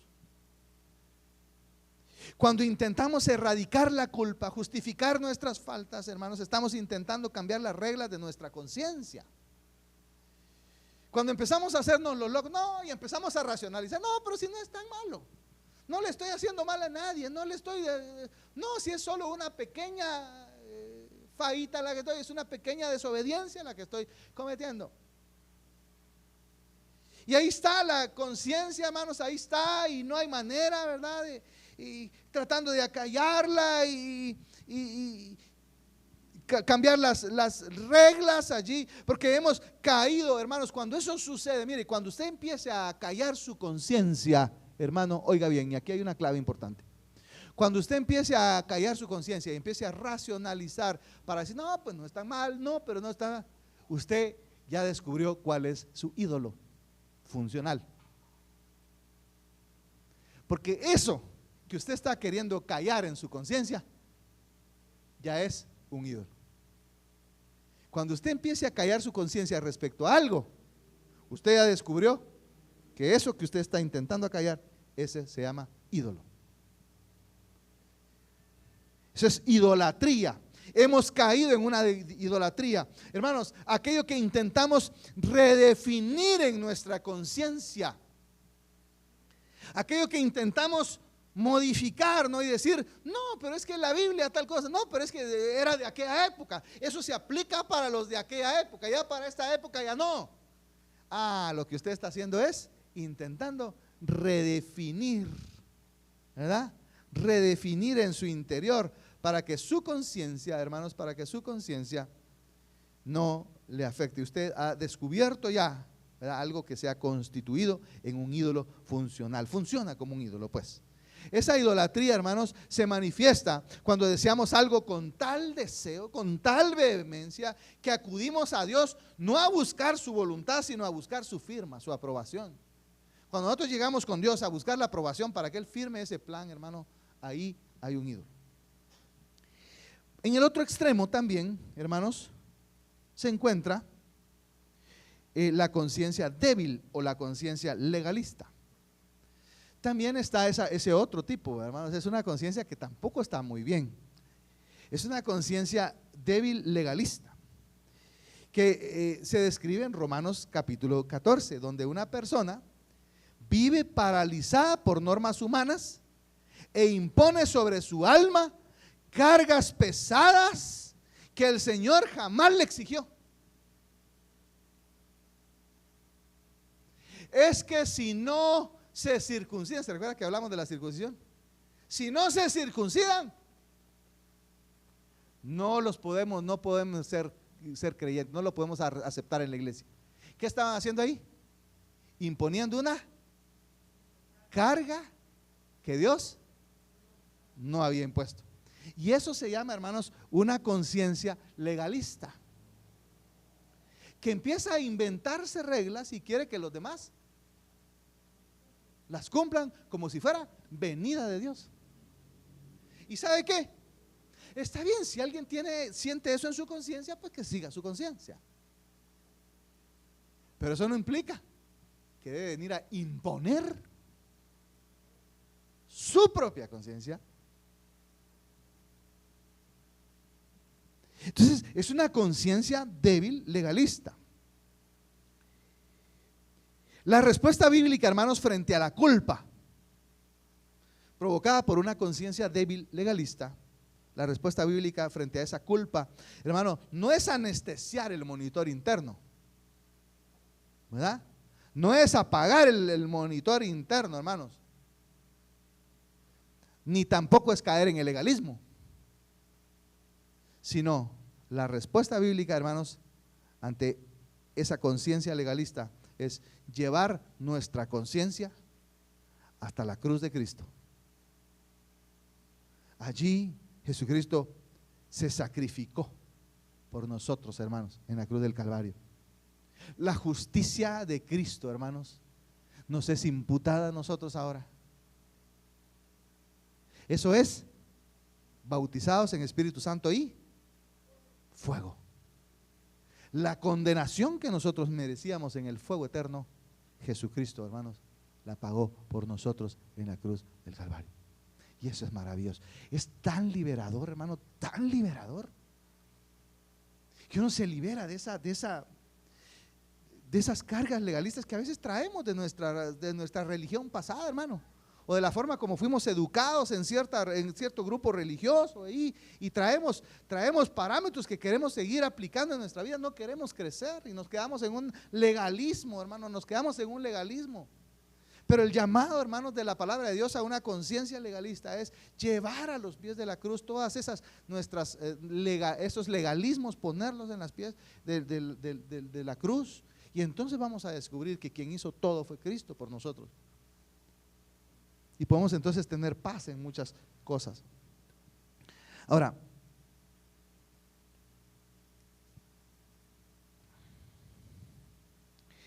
la paz verdadera, hermanos, en nuestro caminar es el resultado directo de la obediencia a la palabra de Dios revelada. El apóstol concluye su argumento práctico sobre la conciencia con un aviso de suma trascendencia. El versículo 23 del capítulo 14 de Romanos que leímos, Romanos 14, 23, cuando dice: pero el que duda sobre lo que come, ¿es qué? Condenado, porque no lo hace por fe, y todo lo que no proviene de fe es pecado. El verbo traducido como duda, el que duda, dice, ¿verdad? Es diacrinomenos, que es una voz, hermanos, media que describe a una persona dividida en su interior. El que duda, hermanos, es una persona dividida en su interior.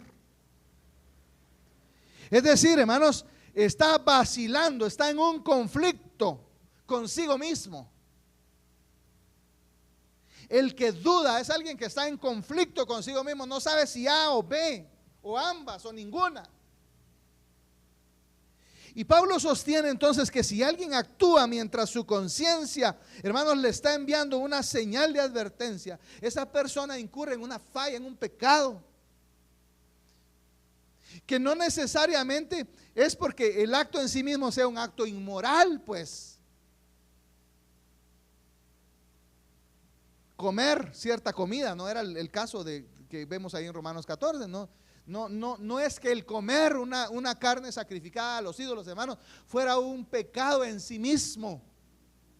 Pero si su conciencia les estaba haciendo ver que era pecado, era mejor que se detuvieran y no lo hicieran. Y era mejor que los maduros tampoco lo hicieran, para que los otros no les dieran. Su conciencia no los hiciera, no hicieran dudar a su conciencia. Entonces, no necesariamente, digo, esta persona incurre en un pecado, no necesariamente por el acto en sí mismo, ¿no? Que el acto sea inmoral, sino porque al ignorar la alerta del monitor, que le pone una especie de freno interior, está demostrando una disposición a desobedecer a Dios. Y es que ahí está el puntito, hermano. Cuando la conciencia nos da una alerta y nosotros nos pasamos esa, es casi como que si usted fuera por la calle, hermano, y usted dice: todos los semáforos a mí, pues el verde y el amarillo me importan, el rojo no.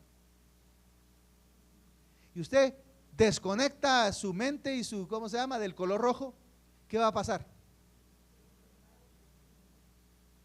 Algunos, su conciencia, le apagan el rojo, quieren apagarle el rojo. ¿Qué va a pasar? Lo que denota, hermanos, eso, ese deseo, ese razonamiento que nos lleva a querer apagar algo allí en ese monitor, lo que nos está evidenciando es la disposición que tenemos como seres humanos de llegar a desobedecer a Dios. Ahorita no oímos nuestra conciencia, pero mañana tampoco vamos a oír a la palabra de Dios.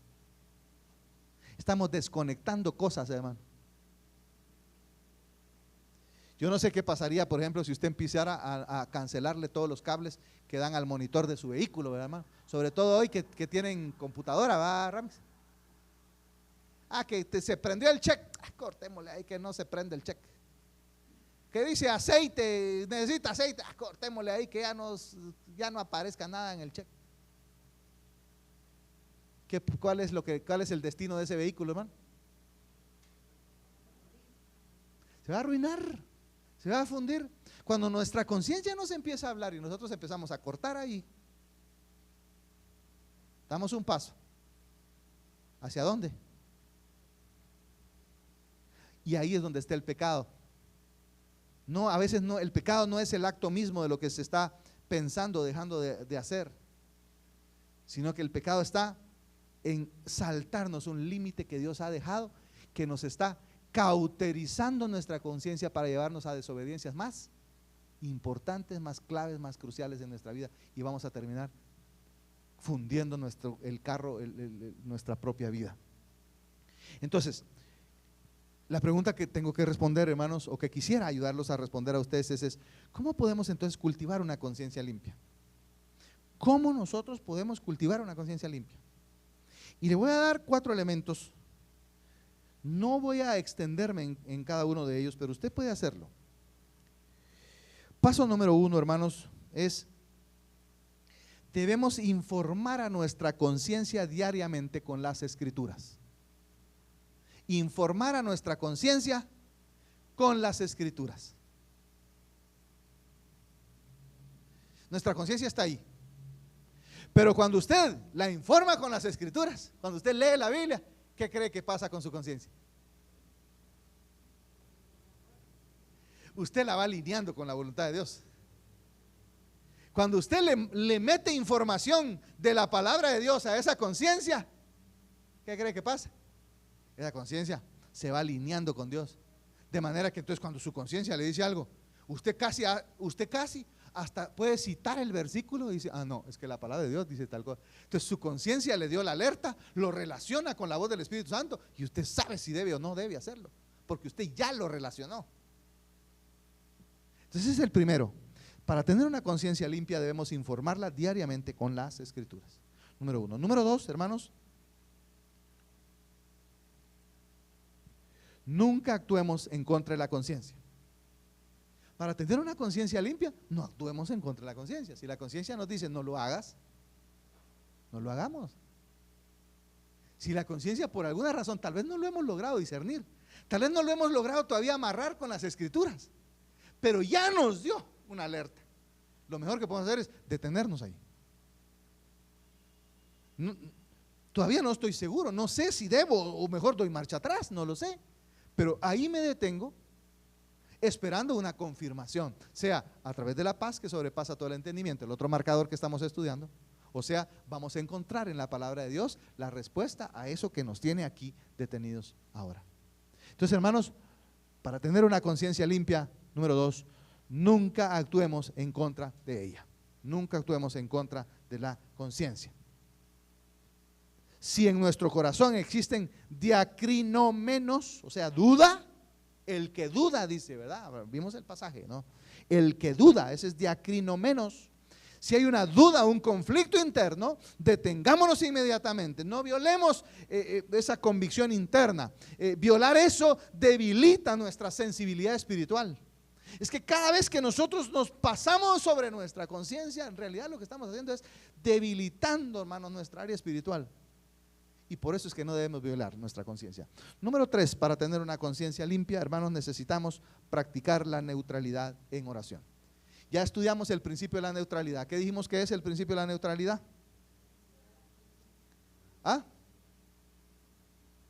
Vaciarnos, ¿verdad? Nosotros mismos, ¿verdad? Una hoja en blanco y esperar que sea Dios que escriba allí. Practiquemos la neutralidad en oración. Al tomar decisiones, hermanos, presentemos honestamente nuestros cuestionamientos delante de Dios. No oremos, hermanos, como oraban los fariseos, en pocas palabras. ¿Cómo oraba el hombre aquel en el templo, aquel religioso en el templo? ¿Cómo oraba? ¿Quién fue el centro de esa oración del fariseo? Señor, te doy gracias porque yo no soy como aquel. Te doy gracias porque yo sí doy mi diezmo. Yo sí ayuno. Yo sí, yo, saca su yo aquel hombre. No podemos llegar así, no debemos llegar en oración así con el Señor, hermano. Debemos de llegar neutros, debemos llegar vacíos. El publicano es un buen ejemplo de eso. Como decía él, Señor, sé propicio a mí, pecador. Llegó reconociendo quién era él y por lo tanto al reconocer quién era él, un mendigo, hermano, un hombre necesitado de Dios, Dios iba a llenar. ¿Y qué dijo Jesús? Os digo que el publicano fue el único que salió, ¿qué? Justificado. El único que salió justificado porque llegó vaciado de sí mismo. Y hermano, cuando nosotros llegamos en oración vacíos de nosotros mismos, de nuestro yo, el Señor nos llena, hermano. Todo eso que está vacío ahí el Señor lo inunda con su paz, con su gozo, Practiquemos entonces, hermanos, la neutralidad en oración. Y número 4, respetemos la conciencia de los demás. Si queremos tener una conciencia limpia, respetemos la conciencia de los demás. Respetemos la conciencia de los demás. En los asuntos no esenciales, hermanos, en los asuntos no esenciales, ejercitemos el amor fraternal. Evitemos que nuestra libertad sea piedra de tropiezo para los hermanos con una conciencia más débil. Por supuesto que el mensaje del apóstol Pablo en Romanos capítulo 14, hermanos, va para ambos, principalmente para los más fuertes, los que tenían una conciencia más fuerte, pero debemos respetar la conciencia de los demás en aquello que no es esencial. Por supuesto que si alguien me viene a hablar de salvación por obras, hermano, perdóneme, pero ahí sí ya no lo voy a yo a respetar, porque eso es antibíblico, hermano. Pero en algo no esencial, hermano, podemos respetar la diversidad, podemos y esperar que Dios sea el que vaya llevando la conciencia de cada uno para que podamos ir pensando muy similar. Pero también en la diversidad Dios usa la diversidad, hermanos, para que la iglesia pueda crecer. Entonces, para tener una conciencia limpia, respetemos la conciencia de los demás. Al llegar al final de este tema, hermanos, volvemos a la pregunta inicial con la que iniciamos. ¿Cómo se encuentra hoy la nave de su vida ante el monitor de la conciencia? ¿Cómo se encuentra? ¿Cómo está nuestra conciencia hoy, hermano? ¿Camina usted en la solidez del apóstol Pablo o se encuentra atrapado en la agonía interna del salmista? Quizás esta mañana usted ha venido a este lugar sabiendo que su conciencia no lo deja en paz. Y usted ahí hay algo que tiene en su conciencia y usted dice, no me deja en paz esto. No tengo la paz. Tal vez su monitor interno está encendido porque existen conflictos profundos, quizás algunos irreconciliables con su esposa, con su esposo, quizás ha guardado una amargura, resentimiento, falta de perdón en el hogar, o tal vez su conciencia lo redarguye porque en lo secreto ha estado consintiendo un pecado, jugando con una tentación en las sombras allí, manteniendo un negocio, una actitud que sabe perfectamente que no honra a Dios. Bueno, si su conciencia está así, bueno, lo primero que debemos hacer es darle gracias a Dios, porque gracias a Dios todavía está funcionando su conciencia.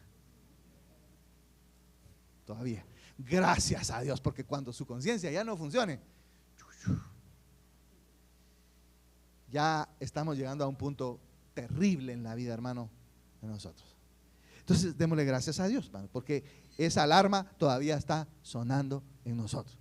El hecho de que sienta dolor, sienta incomodidad, sienta una inquietud, hermano, es la prueba contundente de que su conciencia no está muerta todavía, no está cauterizada. Es una señal divina, hermanos, de misericordia de Dios, que Dios le dice ahí, le está hablando la voz del Espíritu Santo, no se ha apagado en su vida.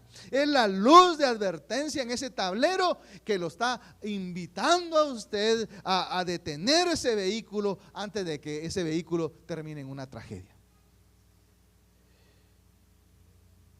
Pero si no quiere usted continuar con esa agonía, si no quiere arriesgarse a que esa voz de la conciencia se apague y termine con una conciencia cauterizada, insensible, endurecida, la palabra de Dios le propone a usted una ruta para hoy mismo.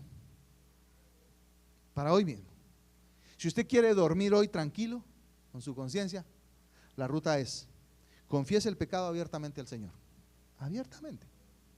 Dígale: este es mi pecado, sé que es un pecado, sé que te desagrada, te lo confieso a ti, cometí este y este y este pecado, y con él sí puede usted hablar con todo lujo de detalles.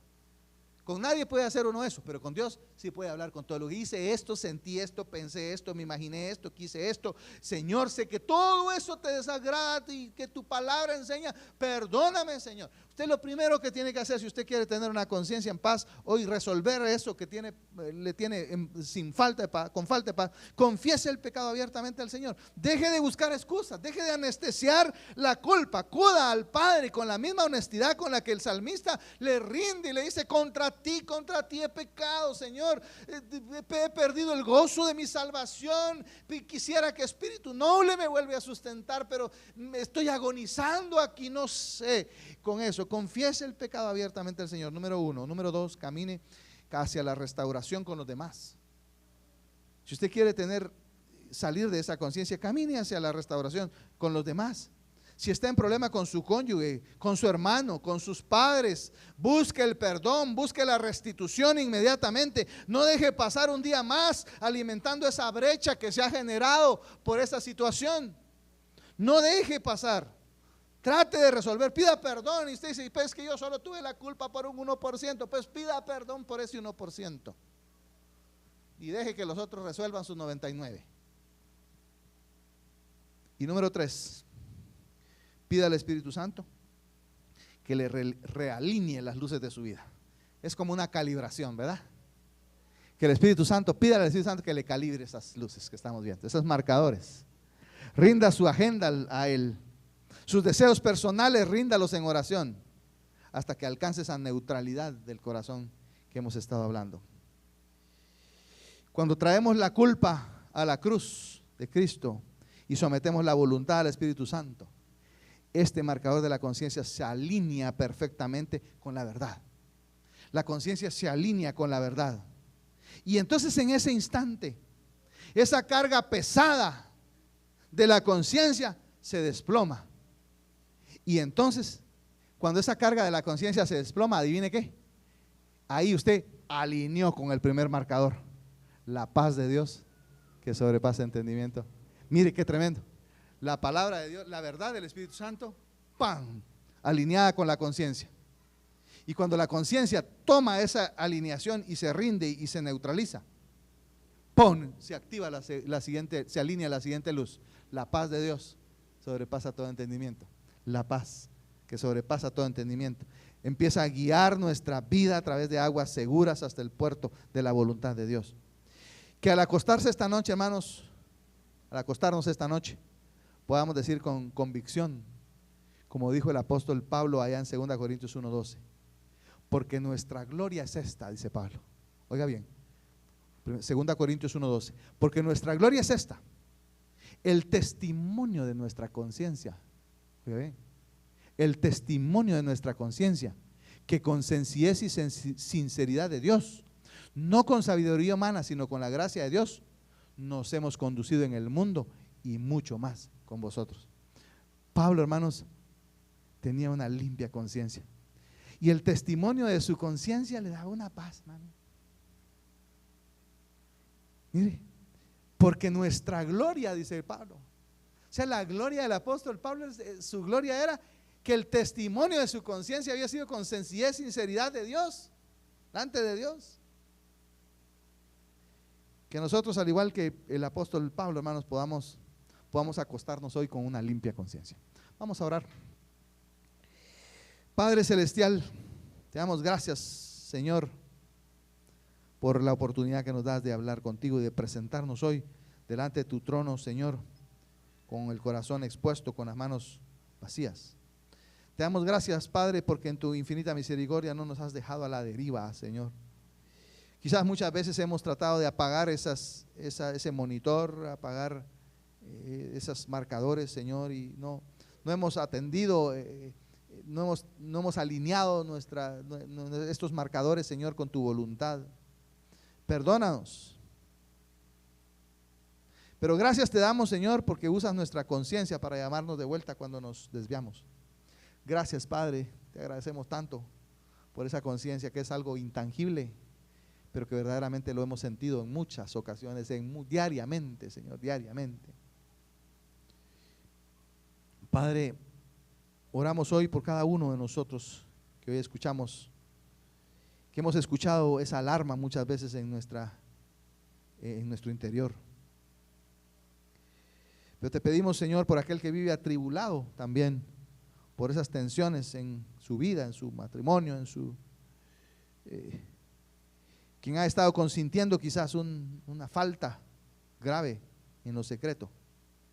Pero te pedimos, Señor, que limpie sus vidas con la sangre preciosa, preciosa de tu Hijo Jesucristo, que dio su vida en la cruz del Calvario para tomar el precio, para pagar el precio de nuestro rescate, de nuestra redención. Rompe, Señor, con esa dureza del corazón, de nuestro corazón, y enséñanos a rendir, Señor, nuestras agendas a ti. Alinea, Padre, nuestras decisiones con tu verdad, con tu palabra, para que experimentemos esa paz que sobrepasa todo entendimiento en nuestra vida y podamos decir con libertad: no se haga mi voluntad, sino la tuya. Padre, te pedimos, Señor, que tu voluntad sea siempre hecha en nuestra vida. Queremos, Señor, siempre tener la disposición de poder agradarte, de poder honrarte. Que la gloria siempre sea para ti, con cada acción, con cada pensamiento, con cada acto de nuestra vida, Padre. Te lo pedimos. Señor, te pido por aquellas conciencias cauterizadas también. Si hay alguna conciencia cauterizada, Padre, yo te pido, rompe tu Padre, rompe. Rompe esas conciencias, Señor. Genera circunstancias en la vida de aquel que pueda tener su conciencia cauterizada. Genera circunstancias, Señor, que le puedan dar una nueva oportunidad, Padre. Que la luz del Evangelio pueda alumbrar en la vida, que la luz de la verdad del Evangelio pueda alumbrar en la vida de aquellos que han cauterizado su conciencia, para que esa luz de tu palabra pueda ser la luz que los lleva a rendirse voluntaria y sinceramente a ti. Padre, gracias, Señor, por amarnos como nos amas. Gracias por darnos todas las herramientas para vivir la vida, Señor, cristiana. Gracias, Padre. Gracias te damos, Señor, que nuestra conciencia, Padre, pueda estar alineada con tu Espíritu Santo, te lo pedimos. No queremos salirnos, Señor, de ahí, no queremos, Padre, no queremos. Y si en nuestra carne queremos, Padre, quebranta, Padre, quebranta nuestra carne. Porque reconocemos, Señor, que la mejor manera de vivir en este mundo es vivir en tu perfecta y santa voluntad, Padre. Señor, te pedimos que este tiempo que vamos a tener a continuación de cena del Señor sea un tiempo que nos ayude también a reflexionar, a evaluar cómo está nuestro corazón, cómo está nuestra vida, y que en medio de esa evaluación, ese autoexamen, podamos ser agradecidos por esa maravillosa obra, podamos aceptar esa obra tuya en nuestra vida, aceptar tu perdón, aceptar tu redención, aceptar tu justicia y tu santidad, aceptarla, Señor, porque en nosotros nada hay de dignidad. Toda la dignidad que podamos tener es la dignidad que podemos obtener en Jesucristo, y por eso te damos la gloria a ti y la honra, Señor. Y que en esa reflexión, Señor, de recordar la obra de Jesucristo en la cruz del Calvario, podamos recibir perdón, podamos recibir reconciliación contigo. Y qué hermoso, Señor, qué hermoso saber que somos perdonados, que hemos sido rescatados, pero que aún hoy en medio de nuestras fallas sigues perdonando y sigue obrando a nuestro favor, sigues obrando a nuestro favor. Qué maravilloso, Señor, qué maravilloso saber que no nos dejaste solos y olvidados allí en nuestro pecado, sumidos en nuestro pecado, sino que te sigues preocupando y ocupando de nosotros para acercarnos más a ti y para que podamos parecernos más a ti, como esa iglesia, Señor, sin mancha y sin arruga, que tú quieres encontrar un día cuando vengas por ella. Gracias, Señor, por todo. Hemos orado y agradecemos en el nombre santo de nuestro Señor Jesucristo. Amén. Mientras nos preparamos, hermanos, para tomar la cena del Señor, voy a invitar a los hermanos de la música para guiarnos ahí a nuestro espíritu al Señor. Mientras los músicos se preparan, hermanos, pongámonos de pie y démonos un abrazo fuerte ahí, un saludo ahí con nuestros hermanos.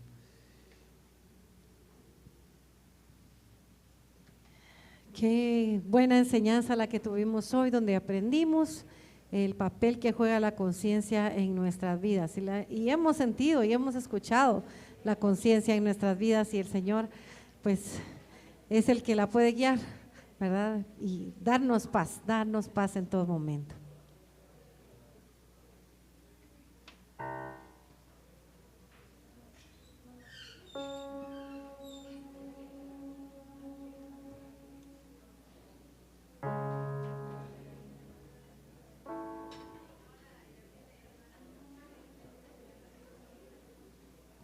Nos.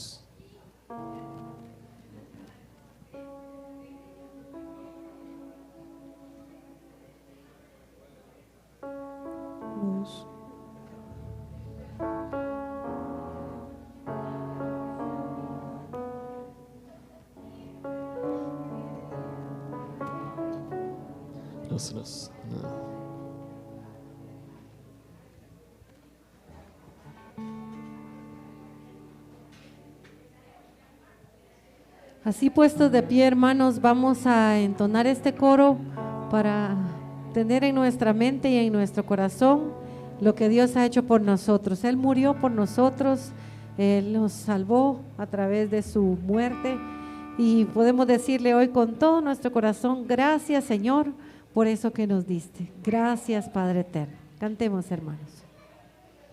En memoria de ti.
Y cuando nos juntamos es en memoria de ti, en memoria de ti.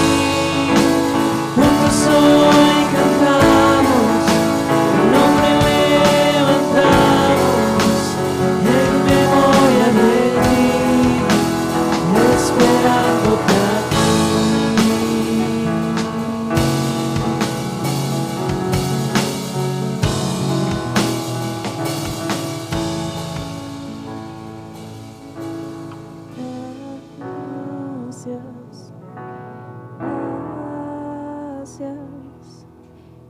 Gracias, mi Jesús. Gracias,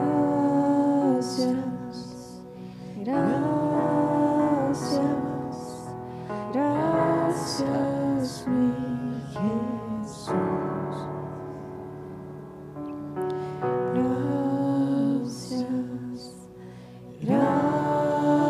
Jesús.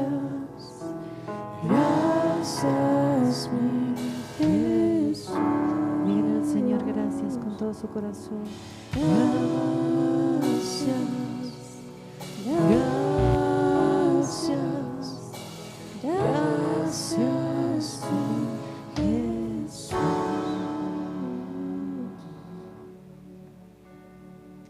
Con nuestro corazón y nuestra mente en nuestro Señor. Pueden sentarse, hermanos, y vamos a pasar a tomar la cena del Señor. Damos el tiempo a nuestro pastor.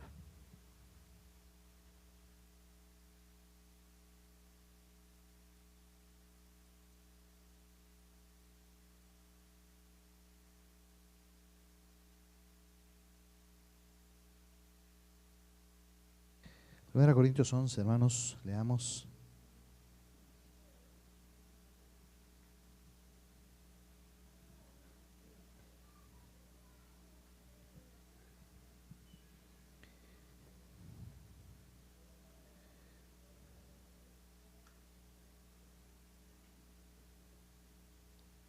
Leamos desde el versículo 17. Meditemos ahí en nuestro corazón, hermanos, en este pasaje. Dice, 1 Corintios 11, versículo 17, dice: pero al anunciaros esto que sigue, no os alabo, porque no os congregáis para lo mejor, sino para lo peor. Imagínense, hermano, debiendo haber sido como debe ser, ¿verdad, hermanos? Debiendo ser la cena del Señor un momento especial, hermanos, donde nos congregamos para pensar en la obra de nuestro Señor Jesucristo, en su muerte en la cruz del Calvario. Los corintios, hermanos, estaban reuniéndose con cualquier otro motivo, en nombre del Señor, pero con otro motivo. Como a veces nosotros podemos en apariencia tener una razón, pero nuestro motivo en el fondo es otro. La iglesia de Corinto dice: pero al anunciaros esto que sigue, no os alabo porque no os congregáis para lo mejor, sino para lo peor. ¿Qué era lo mejor? Bueno, congregarse para recordar la muerte del Señor, pero ellos no estaban congregándose para lo mejor, sino para lo peor. Pues en primer lugar, dice versículo 18, cuando os reunís como iglesia, oigo que hay entre vosotros divisiones y en parte lo creo. Mire, el primer reclamo del apóstol Pablo eran las divisiones, hermanos. Las divisiones no... Debemos de huir de eso, hermano. Debemos de huir de las divisiones. Pero el apóstol Pablo dice: bueno, en parte lo creo, porque es preciso que entre vosotros hayan disensiones. O sea, a veces es necesario que hayan disensiones. ¿Para qué dice? Para que se hagan manifiestos entre vosotros. ¿Quiénes? Los que son aprobados. Versículo 19. Es decir, que a veces las disensiones, hermanos, terminan por evidenciar nada más quiénes son aprobados, quiénes son verdaderos hijos de Dios y quiénes no. Cuando pues os reunís, esto no es comer la cena del Señor. Mire, hermano, qué tremenda acusación, hermano. Ellos no se reunían para comerla. Esto no es, les dice. Ustedes están tomando la cena del Señor, pero esto verdaderamente no es. Sería preferible que no hicieran todo lo que hacen. Porque al comer, dice, cada uno se adelanta en tomar su propia cena, y uno tiene hambre y otro se embriaga. Mire, hermano, todo lo que estaba sucediendo ahí. En Corinto, cada uno comía, hermano, no había un orden. Y uno de los principios que encontramos para la iglesia es: hágase todo decentemente y en orden. En la iglesia de Corinto, hermano, no había orden. Y al comer, dice, cada uno se adelantaba a tomar su propia cena y unos llevaban ahí, y uno tiene hambre y otro se embriagaba. Uno llevaba su churrasco ahí, un humazón ahí, hermano, y otro no llevaba, no tenía. Y mientras estaban unos comiendo, otros estaban embriagando y otros. Era una burla eso que sucedía en Corinto, hermano. Era una burla. Y es fácil ver, hermanos, lo que sucedía en Corinto, pero tenemos que explorar. Por eso el llamado del apóstol Pablo, cuando nos habla de la cena del Señor, dice: examinaos a vosotros. ¿Qué cosas hay en nuestro corazón, hermanos, que aún estando aquí, estamos allá afuera en otras cosas? Que aún estando acá, tomando la cena del Señor, podrían atraernos a no tener nuestro corazón y mente enfocados, hermanos, en el momento más valioso de la historia de la humanidad, cuando Jesús entregó su vida por usted y por mí. Y hoy, hermano, usted y yo somos salvos por la pura gracia y la pura misericordia de Dios. Dios murió. Ese evento, hermanos, es crucial. Cambia el destino de la humanidad completamente, hermano. Si Jesús no murió, si Jesús no resucitó, vana es nuestra fe, vana es nuestra predicación. Somos los más dignos de lástima de todo el mundo, hermano. Aquí estamos perdiendo nuestro tiempo. Pero Cristo murió en la cruz por nosotros, tomó nuestro lugar en la cruz y 3 días después resucitó, hermanos, y hoy está sentado a la diestra del Padre. Es el evento más maravilloso, hermano. Vale la pena, hermano, vale la pena que cuando venimos a la mesa, hermano, nuestro corazón, nuestro pensamiento, todo, hermano, tratemos de enfocarlo en el Señor. Quitemos de nuestra mente esas preocupaciones que nos tenemos ahí del mañana, de qué va a pasar más tarde. No, enfoquémonos, hermanos, en que el Señor, cuando entregó su sangre, su cuerpo para tomar nuestro lugar, resolvió el problema más grande que usted y yo teníamos, que es la condenación eterna. Ese problema ya no lo tenemos, hermano, ya no, por la pura misericordia del Señor. Aquí el Corinto, entonces, hermanos, la iglesia dice: